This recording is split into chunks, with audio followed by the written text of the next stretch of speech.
बृहस्पतिवार के व्रत की विधि। बृहस्पतिवार के दिन जो भी स्त्री पुरुष व्रत करे उसको चाहिए कि वह दिन में एक ही समय भोजन करे, क्योंकि बृहस्पतिश्वर भगवान का इस दिन पूजन होता है। भोजन पीले चने की दाल आदि का करे, परंतु नमक नहीं खावे और पीले वस्त्र पहने। भोजन के पीले ही फलों का प्रयोग करे। पीले चंदन से पूजन करे। पूजन के बाद प्रेम पूर्वक गुरु महाराज की कथा सुननी चाहिए। इस व्रत को करने से मन की इच्छाएं पूरी होती है और बृहस्पति महाराज प्रसन्न होते हैं। धन, विद्या, पुत्र तथा मनोवांछित फलों की प्राप्ति होती है। परिवार में सुख तथा शांति रहती है। इसलिए यह व्रत सर्वश्रेष्ठ और अति फलदायक सब स्त्री पुरुषों के लिए है। इस व्रत में केले का पूजन करना चाहिए। कथा और पूजन के समय मन, कर्म, वचन से शुद्ध होकर जो इच्छा हो बृहस्पति देव से प्रार्थना करनी चाहिए। उसकी इच्छाओं को बृहस्पति देव अवश्य पूर्ण करते हैं, ऐसा मन में दृढ़ विश्वास रखना चाहिए। अथ बृहस्पतिवार व्रत कथा। एक समय की बात है कि भारतवर्ष में एक राजा राज्य करता था। वह बड़ा ही प्रतापी और दानी था। वह नित्य प्रति मंदिर में दर्शन करने जाता था। वह ब्राह्मण और गुरु की सेवा किया करता था। उसके दरवाजे से कोई भी निराश होकर नहीं लौटता था तथा वह प्रत्येक गुरुवार को व्रत रखता एवं पूजन करता था। हर एक दिन गरीबों की सहायता करता था, परंतु यह सब बातें उसकी रानी को अच्छी नहीं लगती थी। वह न व्रत करती और न किसी को एक पैसा तक दान में देती थी तथा राजा से भी ऐसा करने को मना किया करती थी। एक समय की बात है कि राजा तो शिकार खेलने वन को गए हुए थे। घर पर रानी और दासी थी। उस समय गुरु बृहस्पति देव एक साधु का रूप धारण कर राजा के दरवाजे पर भिक्षा मांगने गए। राजा से भिक्षा मांगी तो वह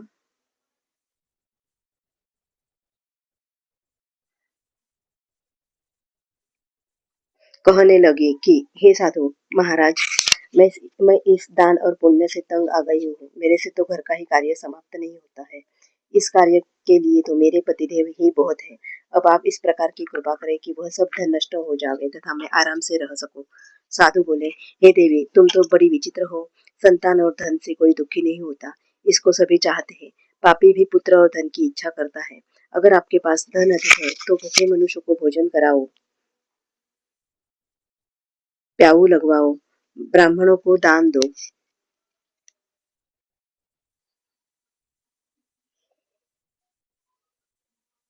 धर्मशाला बनवाओ, कुआं, तालाब, बावड़ी, बाग बगीचों आदि के निर्माण कराओ तथा निर्धन मनुष्यों की कुंवारी कन्याओं का विवाह करवाओ और अनेकों यज्ञादि धर्म करो विवाह कराओ और अनेकों यज्ञादि धर्म करो। इस प्रकार के कर्मों से आपके कुल का और आपका नाम परलोक में सार्थक होगा एवं स्वर्ग की प्राप्ति होगी। मगर वह रानी इन बातों से खुश न हुई। वह बोली, हे साधु महाराज, मुझे ऐसे धन की भी आवश्यकता नहीं जिसको और मनुष्यों को दान दूं तथा जिसको रखने संभालने में ही मेरा सारा समय बर्बाद हो जाए।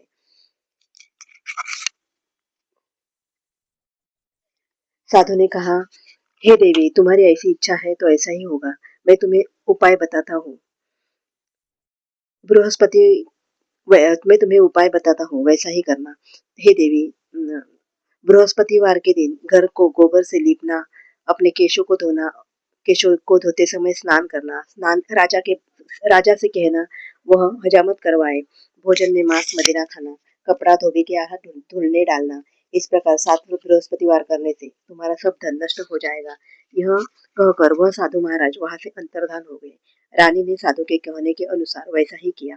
3 बृहस्पतिवार ही बीते थे कि उसका समस्त धन संपत्ति नष्ट हो गया और भोजन के लिए दोनों समय परिवार तरसने लगा तथा सांसारिक भोगों से दुखी रहने लगे। तब वह राजा रानी से कहने लगा कि रानी तुम यहाँ पर जाओ, मैं तो तुम कि रानी तुम यहाँ पर रहो, मैं दूसरे देश को जाऊं, क्योंकि यहाँ पर मुझे सभी मनुष्य जानते हैं, इसलिए कोई कार्य भी नहीं कर सकता। देश चोरी परदेश भीख बराबर है। ऐसा कहकर राजा परदेश चला गया। वहां जंगल में जाता और लकड़ी काट कर लाता और शहर में बेचता। इस तरह जीवन व्यतीत करने लगा। इधर राजा के घर रानी और दासी दुखी रहने लगी। किसी दिन भोजन मिलता और किसी दिन जल पीकर ही रह जाते। एक समय रानी और दासी को 7 रोज बिना भोजन के व्यतीत हो गए तो रानी ने अपनी दासी से कहा, हे दासी, यहाँ पास ही के नगर में मेरी बहन रहती है, वह बड़ी धनवान है। तू उसके पास जा और वहां से 5 सर बेचर मांग कर ले आ, जिससे कुछ समय के लिए गुजर हो जाएगी। इस प्रकार रानी की आज्ञा मानकर दासी रानी की बहन के पास गई। तो रानी की बहन उस समय पूजन कर रही थी, क्योंकि उस रोज बृहस्पतिवार का दिन था। जब दासी ने रानी की बहन को देखा और उससे बोली, हे रानी, मुझे तुम्हारी बहन ने भेजा है, मेरे लिए 5 सेर भेजर दे दो। इस प्रकार दासी ने अनेक बार कहा, परंतु रानी ने कुछ उत्तर नहीं दिया, क्योंकि वह उस समय बृहस्पतिवार की व्रत कथा सुन रही थी। इस प्रकार जब दासी को किसी प्रकार का उत्तर न मिला तो वह बहुत दुखी हुई और और क्रोध भी आया और लौटकर अपने गांव रानी के पास आकर बोली, हे रानी, आपकी बहन बहुत ही धनी स्त्री है। हे रानी, आपकी बहन बहुत ही धनी स्त्री है। वह छोटे लोगों से बात नहीं करती, क्योंकि मैंने उनसे कहा तो उसने कोई उत्तर नहीं दिया। मैं वापस चली आई। रानी बोली, हे दासी, इसमें उसका कोई इसमें उसका कोई दोष नहीं है। इसमें उसका कोई दोष नहीं है। जब बुरे दिन आते हैं तब कोई सहारा नहीं देता। अच्छे बुरे का पता विपत्ति में ही लगता है। जो ईश्वर की इच्छा होगी वही होगा। वह सब हमारे भाग्य का दोष है। इधर उस रानी ने देखा कि मेरी बहन की दासी आई थी, परंतु मैं उससे नहीं बोली। इससे वह बहुत दुखी हुई होगी। यह सोच कथा को सुन और विष्णु भगवान का पूजन समाप्त कर वह रानी अपनी बहन के घर चल दी और जाकर अपनी बहन से कहने लगी कि हे बहन, मैं बृहस्पतिवार का व्रत कर रही थी, तुम्हारी दासी गई थी, परंतु जब तक कथा होती है तब तक न उठते हैं और न बोलते हैं, इसलिए मैं न बोली। कहो दासी, क्यों गई थी? रानी बोली, बहन, हमारे अनाज नहीं था, वैसे तुमसे कोई बात छिपी नहीं है, इस कारण मैंने दासी को तुम्हारे पास 5 सेर बेजर लेने के लिए भेजा था। रानी बोली, बहन देखो, बृहस्पति भगवान सबकी मनोकामना पूर्ण करते हैं। देखो, शायद तुम्हारे घर में अनाज रखा हो। इस प्रकार का वचन जब रानी ने सुना तो घर के अंदर गई और वहां उसे एक घड़ा बेजर का भरा मिल गया। तब तो वह रानी और बांदी को बहुत ही खुशी हुई और दासी कहने लगी, हे रानी, देखो, वैसे हमको जब भोजन नहीं मिलता तो हम रोज ही व्रत करते हैं। अगर इनसे व्रत की विधि पूछ और कथा अगर इनसे व्रत की विधि और कथा पूछ ली जावे तो उसे हम भी किया करेंगे। तब उस रानी ने अपनी बहन से पूछा कि हे बहन, बृहस्पतिवार के व्रत की विधि बताइए। रानी की बहन कहने लगी कि हे बहन, बृहस्पतिवार के व्रत में चना की दाल मुनक्का से विष्णु भगवान का केले की जड़ में पूजन करे तथा दीपक जलावे, पीला भोजन करे तथा कहानी सुने। इस प्रकार करने से गुरु भगवान प्रसन्न होते हैं, अन्न पुत्र धन देते हैं, मनोकामना पूर्ण करते हैं। इस प्रकार रानी और दासी दोनों ने निश्चय किया कि बृहस्पति भगवान का पूजन जरूर करेंगे। 7 रोज बाद जब बृहस्पतिवार आया तो उन्होंने व्रत रख 7 रोज बाद जब बृहस्पतिवार आया तो उन्होंने व्रत रखा। गुड़साल में जाकर चना गुड़ बीन लाई तथा उसकी दाल से केले की जड़ का तथा विष्णु भगवान का पूजन किया। अब भोजन कहाँ से आवे? बेचारी बड़ी दुखी हुई, परंतु उन्होंने व्रत किया था, इस कारण गुरु भगवान प्रसन्न थे। 2 थालों में सुंदर पीला भोजन लेकर आए और दासी को देकर बोले, हे दासी, यह तुम्हारे और रानी के लिए भोजन है, तुम दोनों करना। दासी भोजन पाकर बड़ी प्रसन्न हुई और दासी से बोली, चलो रानी जी, भोजन कर लो। दासी को इस विषय में कुछ पता नहीं था, इसलिए वह दासी से बोली, तू ही भोजन कर, क्योंकि तू व्यर्थ में हमारी हंसी उड़ाती है। दासी बोली, एक महात्मा भोजन दे गया है। रानी कहने लगी, वह भोजन तेरे लिए दे गया है, तू ही भोजन कर। दासी ने कहा, वह महात्मा हम दोनों को 2 थालों में भोजन दे गया है, इसलिए हम और तुम दोनों ही साथ साथ भोजन करेंगे। इस प्रकार रानी और बांदी दोनों ने गुरु भगवान को नमस्कार कर भोजन प्रारंभ किया तथा अब वह प्रत्येक बृहस्पतिवार को गुरु भगवान का व्रत और विष्णु भगवान का पूजन करने लगी। बृहस्पति भगवान की कृपा से रानी और दासी के पास काफी धन हो गया। रानी फिर उसी प्रकार से आलस्य करने लगी। तब दासी बोली, देखो रानी, तुम पहले इस प्रकार आलस्य करते थे, तुम्हें धन रखने में कष्ट होता था, इस कारण सभी धन नष्ट हो गया। अब गुरु भगवान की कृपा से धन मिला है तो फिर तुम्हें आलस्य होता है। बड़ी मुसीबतों के बाद हमने यह धन पाया है, इसलिए हमें दान पुण्य करना चाहिए तथा भूखे मनुष्यों को भोजन कराओ, प्याऊ लगवाओ, ब्राह्मणों को दान दो, कुआं तालाब बावड़ी आदि का निर्माण कराओ, मंदिर पाठशाला बनवाकर दान दो, कुंवारी कन्याओं का विवाह करवाओ, धन को शुभ कार्यों में खर्च करो, जिससे तुम्हारे कुल का यश बढ़े तथा स्वर्ग प्राप्त हो और पितृ प्रसन्न होवे। तब रानी ने इसी प्रकार के कर्म करने प्रारंभ किए। तो काफी यश फैलने लगा। एक दिन रानी और दासी विचार करने लगी, न जाने राजा किस दशा में होंगे, उनकी कोई खोज खबर नहीं है। गुरु भगवान से उन्होंने प्रार्थना की और भगवान ने रात्रि में राजा को स्वप्न में कहा, हे राजा उठ, तेरी रानी तुझको याद करती है, अपने देश को चला जा। राजा प्रातः काल उठा और विचार करने लगा, स्त्री जाति खाने और पहनने की साथी होती है, पर भगवान की आज्ञा मानकर वह अपने नगर के लिए चलने को तैयार हुआ। इससे पूर्व जब राजा परदेश चला गया था तो परदेश में दुखी रहने लगा। प्रतिदिन जंगल में से लकड़ी बीन कर लाता और उन्हें शहर में बेचकर अपने दुखी जीवन को बड़ी कठिनता से व्यतीत करता था। एक दिन राजा दुखी होकर अपनी पुरानी बातों को याद करके रोने लगा। तब उस जंगल में बृहस्पति देव एक साधु का रूप धारण कर आए और राजा के पास आकर बोले, हे लकड़हारे, तुम इस सुनसान जंगल में किस चिंता में बैठे हो, मुझको बतलाओ। यह सुन राजा के नेत्रों में जल भर आया और साधु को वंदना कर बोला, हे प्रभु, आप सब कुछ जानने वाले हो। इतना कहकर साधु को अपनी संपूर्ण कहानी सुना दी। महात्मा दयालु होते हैं। वे राजा से बोले, हे राजा, तुम्हारी स्त्री ने बृहस्पति देव का अपराध किया था, जिस कारण तुम्हारी यह दशा हुई। अब तुम किसी प्रकार की चिंता मत करो, भगवान तुम्हें पहले से अधिक धन देगा।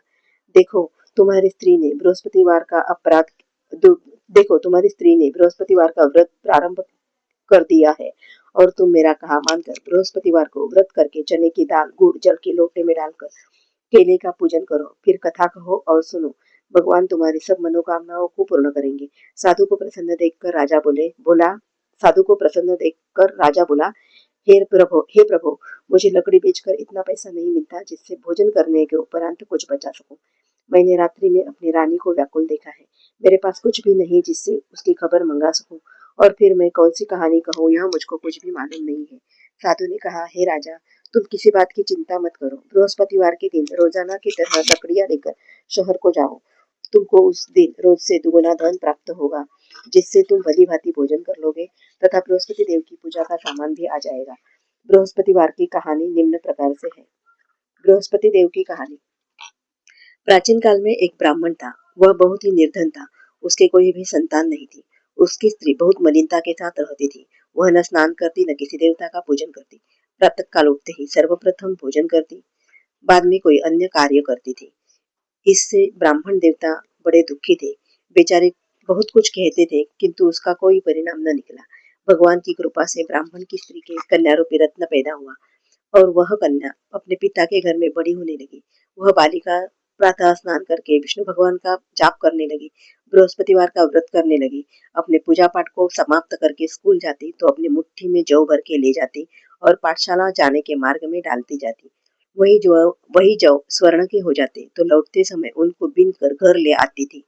एक दिन वह बालिका सूप में उन जौ एक दिन वह बालिका सूप में उन सोने के जौ को पटक कर साफ कर रही थी। उनकी माँ ने देख लिया और कहा, हे बेटी, सोने के जौ को पटकने के लिए सोने का सूप होना चाहिए। दूसरे दिन गुरुवार था। इस कन्या ने व्रत रखा और बृहस्पति देव से प्रार्थना करके कहा, हे प्रभु, मैंने आपकी पूजा सच्चे मन से की हो तो मेरे लिए सोने का सूप दे दो। बृहस्पति देव ने उसकी प्रार्थना स्वीकार कर ली। रोजाना की तरह वह कन्या जौ फैलाती हुई जाने लगी। जब लौट कर जौ बीन रही थी तो बृहस्पति देव की कृपा से सोने का सूप मिला। उसे वह घर ले आई और उससे जौ साफ करने लगी, परंतु उसकी माँ का वही ढंग रहा। एक दिन की बात है कि वह कन्या सोने के सूप में जौ साफ कर रही थी। उस समय उस शहर का राजपुत्र वहां होकर निकला। इस कन्या के रूप और कार्य को देखकर मोहित हो गया तथा अपने घर आकर भोजन तथा जल त्याग कर उदास होकर लेट गया। राजा को जब इस बात का पता लगा तो अपने प्रधानमंत्रियों के साथ अपने पुत्र के पास गए और बोले, हे बेटा, तुम्हें किस बात का कष्ट है? किसी ने अपमान किया है अथवा कोई और कारण है, सो कहो, मैं वही कार्य करूंगा जिससे तुम्हें प्रसन्नता हो। अपने पिता की राजकुमार ने बातें सुनी तो वह बोला, वह तो अपने पिता की राजकुमार ने बातें सुनी तो वह बोला, मुझे आपकी कृपा से किसी बात का दुख नहीं है। किसी ने मेरा अपमान नहीं किया है, परंतु मैं उस लड़की के साथ विवाह करना चाहता हूँ जो सोने के सूप में जौ साफ कर रही थी। यह सुन राजा आश्चर्य में पड़ा और बोला, हे बेटा, इस तरह की कन्या का पता तुम ही लगाओ, मैं उसके साथ तुम्हारा विवाह अवश्य ही करवा दूंगा। राजकुमार ने उस लड़की के घर का पता बतलाया। मंत्री उस लड़की के घर गए और ब्राह्मण की कन्या का विवाह राजकुमार के साथ संपन्न हो गया। कन्या के घर से जाते ही पहले की भांति उस ब्राह्मण देवता ने कन्या के घर से जाते ही पहले की भांति उस ब्राह्मण देवता के घर में गरीबी का निवास हो गया। अब भोजन के लिए भी अन्न बड़ी मुश्किल से मिलता था। एक दिन दुखी होकर ब्राह्मण देवता अपनी पुत्री के पास गए। बेटी ने पिता की दुखी अवस्था को देखा और अपनी माँ का समाचार पूछा। तब ब्राह्मण ने सभी हाल कहा। कन्या ने बहुत सा धन देकर अपने पिता को विदा कर दिया। इस तरह ब्राह्मण का कुछ समय सुखपूर्वक व्यतीत हुआ। कुछ दिन बाद फिर वही हाल हो गया। ब्राह्मण फिर अपनी कन्या के यहाँ गया और सभी हाल कहा। तो लड़की बोली, हे माताजी, हे पिताजी। तो लड़की बोली, हे पिताजी, आप माताजी को यहाँ लेवा लाओ। मैं उसे विधि बता दूंगी जिससे गरीबी दूर हो जाए। वह ब्राह्मण देवता अपनी स्त्री को साथ लेकर पहुंचे। तो पुत्री अपनी माँ तो पुत्री ने अपनी माँ तो पुत्री अपनी माँ को समझाने लगी, हे माँ, तुम प्रातः काल उठकर प्रथम स्नान आदि करके विष्णु भगवान का पूजन करो तो सब दरिद्रता दूर हो जाएगी। परंतु परंतु उसकी माँ ने परंतु उसकी माँ ने एक भी बात नहीं मानी और प्रातःकाल उठकर अपनी पुत्री और बच्चों का झूठन खा लेती थी। एक दिन उसकी पुत्री को बहुत गुस्सा आया। एक दिन उसकी पुत्री को बहुत गुस्सा आया और एक रात कोठरी से सभी सामान निकाल दिया और अपने माँ को उसमें बंद कर दिया। प्रातःकाल उसमें से निकाला तथा स्नान आदि करा के पूजा पाठ करवाया तो उसकी माँ की बुद्धि ठीक हो गई और फिर प्रत्येक बृहस्पतिवार को व्रत रखने लगी। इस व्रत के प्रभाव से उसकी माँ भी बहुत ही धनवान तथा पुत्रवती हो गई और बृहस्पति जी के प्रभाव से स्वर्ग को प्राप्त हुई तथा वह ब्राह्मण भी सुखपूर्वक इस लोक के सुख भोग कर स्वर्ग को प्राप्त हुए। इस तरह कहानी कहकर साधु देवता वहां से लोप हो गए। धीरे धीरे समय व्यतीत होने पर वही बृहस्पतिवार का दिन आया। राजा जंगल से लकड़ी काटकर किसी शहर में बेचने गया। उसे उस दिन और दिन से अधिक धन मिला। राजा ने चना गुड़ आदि लाकर बृहस्पतिवार का व्रत किया। उस दिन से उसके सभी क्लेश दूर हुए। परंतु जब दोबारा गुरुवार का दिन आया तो बृहस्पतिवार का व्रत करना भूल गया। इस कारण बृहस्पति भगवान नाराज हो गए। उस दिन उस नगर के राजा ने विशाल यज्ञ का आयोजन किया तथा शहर में यह घोषणा करा दी कि कोई भी मनुष्य अपने घर में भोजन न बनावे तथा आग भी न जलावे। समस्त लोग मेरे यहाँ भोजन करने आवे। इस आज्ञा को जो न मानेगा उसके लिए फांसी की सजा दी जाएगी। इस तरह की संपूर्ण इस तरह की घोषणा संपूर्ण नगर में करवा दी गई। राजा की आज्ञा अनुसार शहर के सभी लोग भोजन करने गए, लेकिन लकड़हारा कुछ देर से पहुंचा, इसलिए राजा उसको अपने साथ घर ले गए और ले जाकर भोजन करा रहे थे। तो रानी की दृष्टि उस खुट्टी पर पड़ी जिस पर उसका हार लटका हुआ था। वह वहां पर दिखाई नहीं दिया। रानी ने निश्चय किया कि मेरा हार इस मनुष्य ने चुरा लिया है। उसी समय पुलिस बुलवाकर उसको जेल खाने में डलवा दिया। राजा जब जेल खाने में गया तो वह बहुत दुखी होकर विचार करने लगा कि न जाने कौन से पूर्व जन्म के कर्म से मेरे लिए दुख प्राप्त हुआ है और उसी साधु को याद करके रोने लगा जो कि जंगल में मिला था। उसी समय तत्काल बृहस्पति देव साधु के रूप में प्रकट हो गए और उसकी दशा को देखकर कहने लगे, अरे मूर्ख, तूने बृहस्पति देवता की कथा नहीं की, इसी कारण तुम्हें दुख प्राप्त हुआ है। अब चिंता मत कर। बृहस्पतिवार के दिन जेलखाने के दरवाजे पर 4 पैसे पड़े मिलेंगे। उनसे तू बृहस्पति देव की पूजा करना, तेरे सभी कष्ट दूर हो जाएंगे। बृहस्पतिवार के रोज उसे 4 पैसे मिले। राजा ने कथा कही। उसी रात्रि को बृहस्पति देव ने उस नगर के राजा को स्वप्न में कहा, हे राजा, तुमने जिस आदमी को जेल खाने में बंद कर दिया है वह निर्दोष है। वह राजा है, उसे छोड़ देना। रानी का हार उसी कुटी पर लटका हुआ है। अगर तू ऐसा नहीं करेगा तो मैं तेरे राज्य को नष्ट कर दूंगा। इस तरह के रात्रि के स्वप्न को देख राजा प्रातःकाल उठा और खूंटी पर हार टंगा देखकर लकड़हारे को बुलाकर क्षमा मांगी तथा राजा को योग्य सुंदर वस्त्र आभूषण देकर विदा किया। गुरुदेव की आज्ञानुसार राजा अपने नगर को चल दिया। राजा जब नगर के निकट पहुंचा तो उसे बड़ा ही आश्चर्य हुआ। नगर में पहले से अधिक बाग, तालाब और कुएं तथा धर्मशाला है तथा तब नगर के सब लोग कहने लगे, राजा ने पूछा, यह किसका बाग और धर्मशाला है? तब नगर के सब लोग कहने लगे कि यह सब रानी और बांदी के हैं। तो राजा को आश्चर्य हुआ और गुस्सा भी आया। जब रानी ने यह खबर सुनी कि राजा आ रहे हैं, तो उसने बांदी से कहा, हे दासी, देख, राजा हमको कितनी बुरी हालत में छोड़ गए थे। वह हमारी ऐसी हालत देखकर लौट न जाए, इसलिए तू दरवाजे पर खड़ी हो जा। आज्ञानुसार दासी दरवाजे पर खड़ी हो गई और राजा आए तो उन्हें अपने साथ लिवा लाई। तब राजा ने क्रोध करके अपनी तलवार निकाली और पूछने लगे, यह बताओ कि यह सब धन तुम्हें कैसे प्राप्त हुआ है? तब उन्होंने कहा, हमें यह सब धन बृहस्पति देव के इस व्रत के प्रभाव से प्राप्त हुआ है। राजा ने निश्चय किया कि 7 रोज बाद तो सभी बृहस्पति देव का पूजन करते हैं, परंतु मैं रोजाना दिन में 3 बार कहा कर परंतु मैं रोजाना दिन बार परंतु मैं रोजाना दिन में 3 बार कहानी कहा करूंगा तथा रोज व्रत किया करूंगा। अब हर समय राजा के दुपट्टे में चने की दाल बंधी रहती तथा दिन में 3 बार कहानी कहता। एक रोज राजा ने विचार किया कि चलो अपनी बहन के यहाँ हो आवे। इस तरह निश्चय कर राजा घोड़े पर सवार हो अपनी बहन के यहाँ चलने लगा। मार्ग में उसने देखा कि कुछ आदमी एक मुर्दे को लिए जा रहे हैं। उन्हें रोककर राजा कहने लगा, अरे भाइयों, मेरी बृहस्पति की कहानी सुन लो। वे बोले, लो, हमारा आदमी मर गया है, इसको अपनी कथा की पड़ी है। परंतु कुछ आदमी बोले, अच्छा कहो, हम तुम्हारी कथा भी सुनेंगे। राजा ने दाल निकाली और जब कथा आधी हुई कि मुर्दा हिलने लग गया और जब कथा समाप्त हो गई तो राम राम करके वह मनुष्य खड़ा हो गया। आगे मार्ग में उसे एक किसान खेत में हल चलाता मिला। राजा ने उसे देखा और उससे बोला, हे भैया, तुम मेरी बृहस्पतिवार की कथा सुन लो। किसान बोला, जब तक मैं तेरी कथा सुनूंगा तब जब तक मैं तेरी कथा सुनूंगा तब तक 4 हरैया जोत लूंगा। जा अपनी कथा किसी और को सुनाना। इस तरह राजा आगे चलने लगा। राजा के हटते ही बैल पछाड़ खाकर गिर गए तथा उसके पेट में बहुत जोर से दर्द होने लगा। उस समय उसकी माँ रोटी लेकर आई। उसने जब यह देखा तो अपने पुत्र से सब हाल पूछा और बेटे ने सभी हाल कह दिया। तो बुढ़िया दौड़ी दौड़ी उस घुड़सवार राजा के पास गई और उससे बोली, मैं तेरी कथा सुनूंगी, तो अपनी कथा मेरे खेत पर ही चलकर कहना।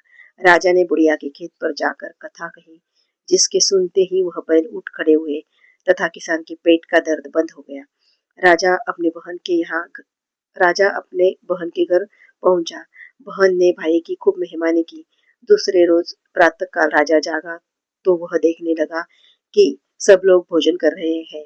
राजा ने अपनी बहन से कहा कि ऐसा कोई मनुष्य है जिसने भोजन न किया हो, मेरी बृहस्पतिवार की कथा सुन ले। बहन बोली, हे भैया, यह देश ऐसा ही है। पहले यहाँ लोग भोजन करते हैं, बाद में अन्य काम करते हैं। अगर कोई पड़ोस में हो तो देखा हो। वह ऐसा कहकर देखने चली गई, परंतु उसे ऐसा कोई भी व्यक्ति नहीं मिला जिसने भोजन न किया हो। अतः वह एक कुम्हार के यहाँ गई अतः वह एक कुम्हार के घर गई जिसका लड़का बीमार था। उसे मालूम हुआ कि उनके यहाँ 3 रोज से किसी ने भोजन नहीं किया है। रानी ने अपने भाई की कथा सुनने के लिए कुम्हार से कहा। वह तैयार हो गया। राजा ने जाकर बृहस्पतिवार की कथा कही, जिसको सुनकर उसका लड़का ठीक हो गया। अब तो राजा की प्रशंसा होने लगी। एक दिन राजा ने अपनी बहन से कहा कि हे बहन, हम अपने घर को जाएंगे, तुम भी तैयार हो जाओ। राजा की बहन ने यह बात अपनी सास से कही। सास बोली, हाँ चली जाना, परंतु अपने लड़कों को मत ले जाना, क्योंकि तेरे भाई के कोई औलाद नहीं है। बहन ने अपने भैया से कहा, हे भैया, मैं तो चलूंगी, कोई बालक नहीं जाएगा। राजा बोला, जब कोई बालक नहीं चलेगी, तब तुम ही क्या करोगी? बड़ी दुखी मन से राजा अपने नगर को लौट आया। राजा ने अपनी रानी से कहा, हम निर्वंशी राजा है, हमारा मुंह देखने का धर्म नहीं है और कुछ भोजन आदि नहीं किया। रानी बोली, हे प्रभु, बृहस्पति देव ने हमें सब कुछ दिया है, हमें औलाद अवश्य देंगे। उसी रात को बृहस्पति देव ने राजा को स्वप्न में कहा, हे राजा, उठ, सभी सोच को त्याग दे, तेरी रानी गर्भ से है। राजा को यह बात सुनकर बड़ी खुशी हुई। 9वें महीने में उसके गर्भ से एक सुंदर पुत्र पैदा हुआ। तब राजा बोला, हे रानी, स्त्री जाति बिना भोजन के रह सकती है, बिना कहे नहीं रह सकती।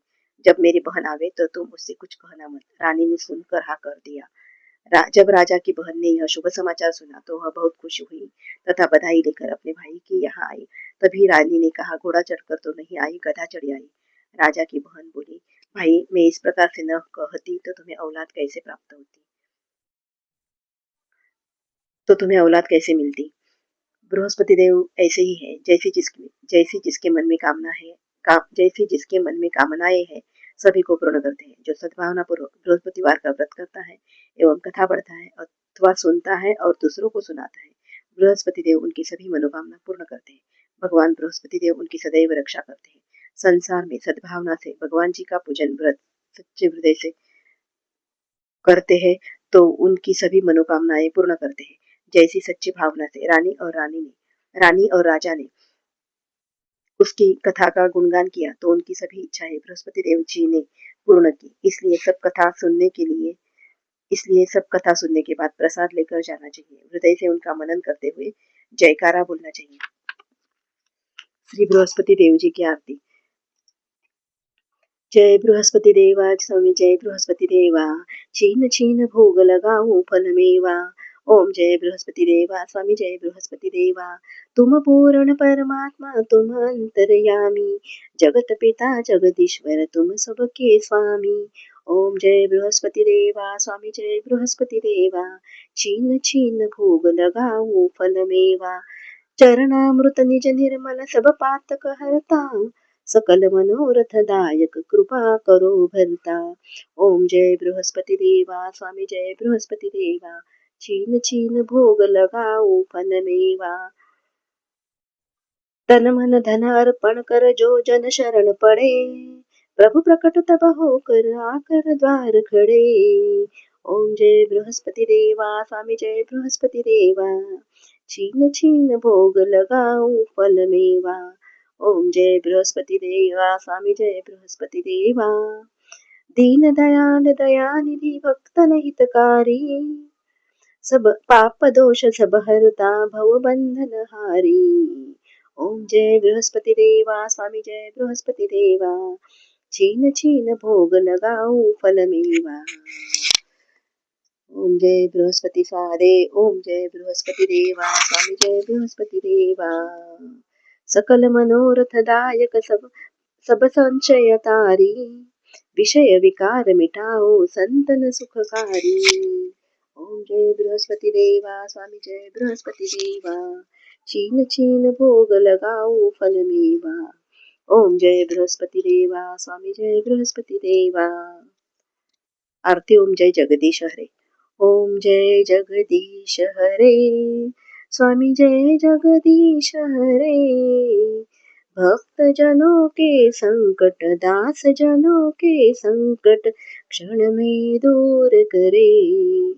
ओम जय जगदीश हरे स्वामी, जय जगदीश हरे, जो ध्यावे फल पावे दुख बिन से मन का, स्वामी दुख बिन से मन का, सुख संपत्ति घर आवे कष्ट मिटे तन का, स्वामी कष्ट मिटे तन का।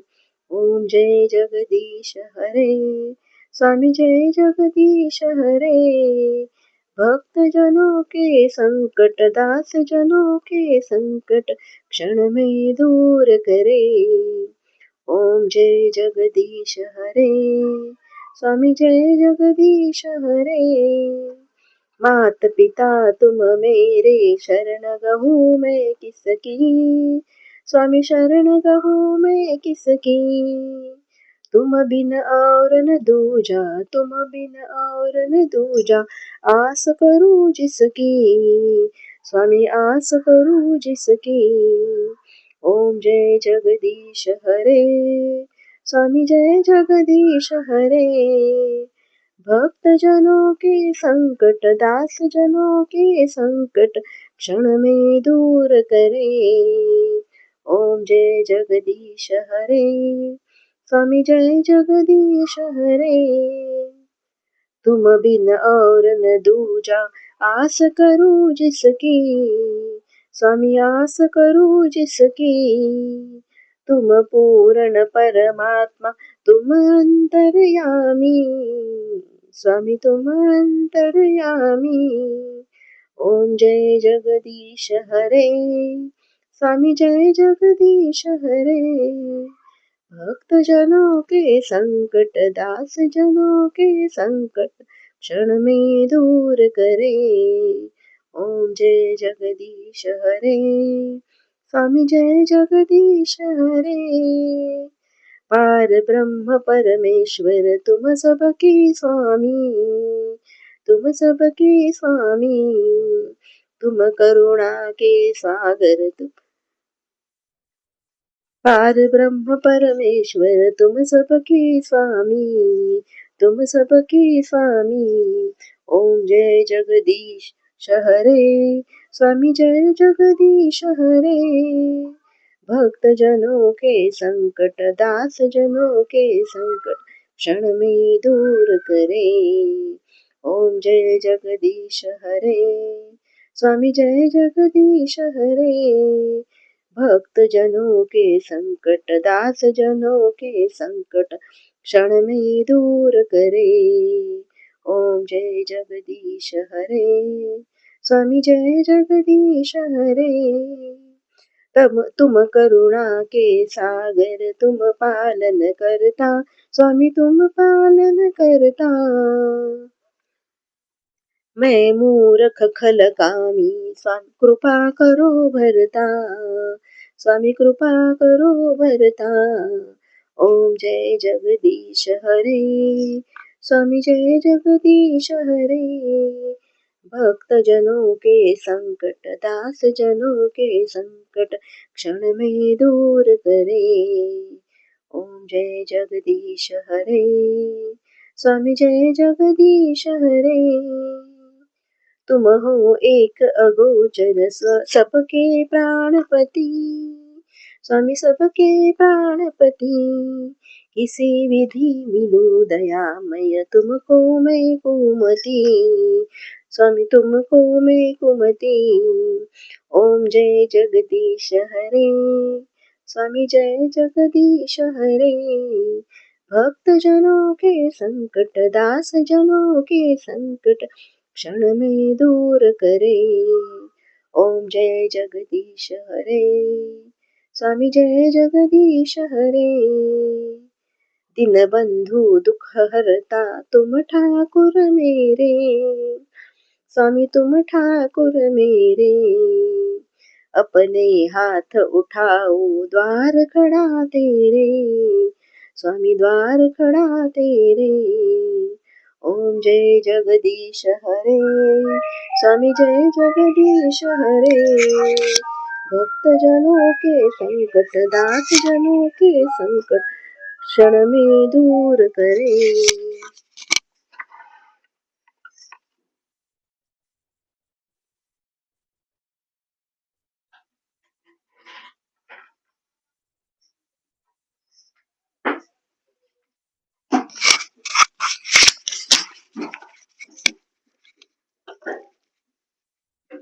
विषय विकार मिटाओ पाप हरो देवा।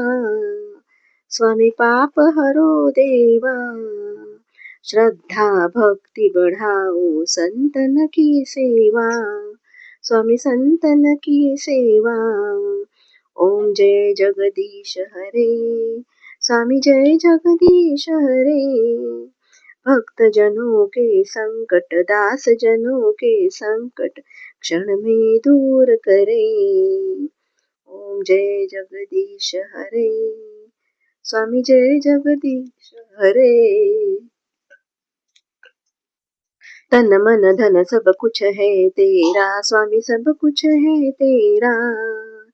तेरा तुझको अर्पण, तेरा तुझको अर्पण क्या लागे मेरा। स्वामी क्या लागे मेरा।